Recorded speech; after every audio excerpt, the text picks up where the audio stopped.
Question कह रहा है कि ना आपके पास एक ये ट्यूब दे रखी है नॉन यूनिफॉर्म क्रॉस सेक्शनल की। जो ए पॉइंट है यहाँ पे क्रॉस सेक्शनल एरिया अपन को दे रखा है 6 सेंटीमीटर स्क्वायर, बी में दे रखा है 3 सेंटीमीटर स्क्वायर। यहाँ वाटर फ्लो कर रहा है और उसकी वजह से इन दोनों ट्यूब्स में एक हाइट का डिफरेंस है, वो 5 सेंटीमीटर का है। हमको पता लगाना है rate of flow will be कहाँ पे, ये फर्स्ट वाले रीजन में जो रेट ऑफ फ्लो होगा वो पता लगाना है। सेकंड में भी लगा लो, बात तो वही है, क्योंकि जितना रेट ऑफ फ्लो यहाँ हो रहा है उतना वहाँ पे हो रहा है। रेट ऑफ फ्लो का मतलब अगर फर्स्ट में लगाओगे तो A1 V1 कर लो और सेकंड में लगाओगे तो A2 V2 कर लो, दोनों बराबर ही रहेंगे। ठीक है, तो इसको शुरू करते हैं। देखो सबसे पहले हम क्या करते हैं, हमने डेटा लिख लिया कि ये हाइट h हमारी है, A1 A2 और g हमको गिवन है सेंटीमीटर पर सेकेंड स्क्वायर में। ठीक है ना, क्योंकि हमको सब कुछ CGS में लाना है। तो Q निकालना है हमको, Q होता है rate of flow. A1 V1 बोल लो या A2 V2 बोल लो, बात एक ही है, क्योंकि दोनों इक्वल रहेंगे। तो कंटिन्यूटी इक्वेशन से क्या कहते हैं हम कि A1 V1 A2 V2 के बराबर होगा।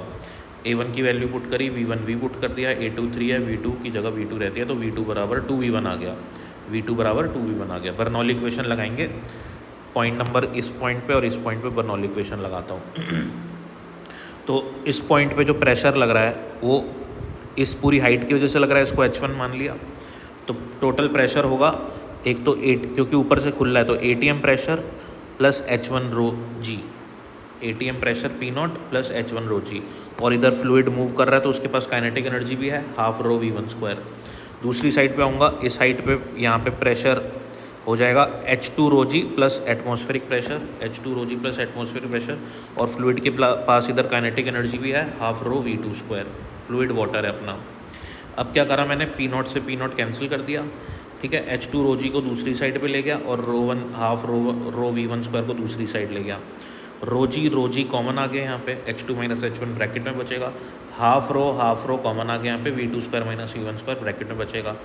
रो और रो कैंसिल हो जाएंगे हमारे, ये रो और रो कैंसिल हो जाएंगे। तो क्या बचेगा, H2 माइनस H1 जो कि H है। देखो ये पूरा H1, ये H2, तो H1 माइनस H2 मेरा H आ रहा है, तो H1 माइनस H2 आएगा। ये H1 बड़ा है, H2 आएगा। यहाँ पे थोड़ा सा मैं करेक्शन कर देता हूँ, H1 माइनस H2 आएगा। ये H1 माइनस H2 हमारा H है। ठीक है, यहाँ से देख सकते हो।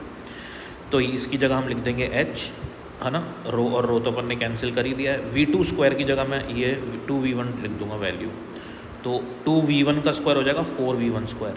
तो 4V1 square minus V1 square हो जाएगा 3V1 स्क्वायर। ये 2 एज इट इज़ आ गया और GH एज इट इज़ आ गया।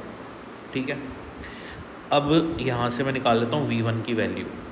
तो ये 2 इधर चला जाएगा, 3 नीचे आ जाएगा, तो √2GH/3 V1 की वैल्यू आ जाएगी।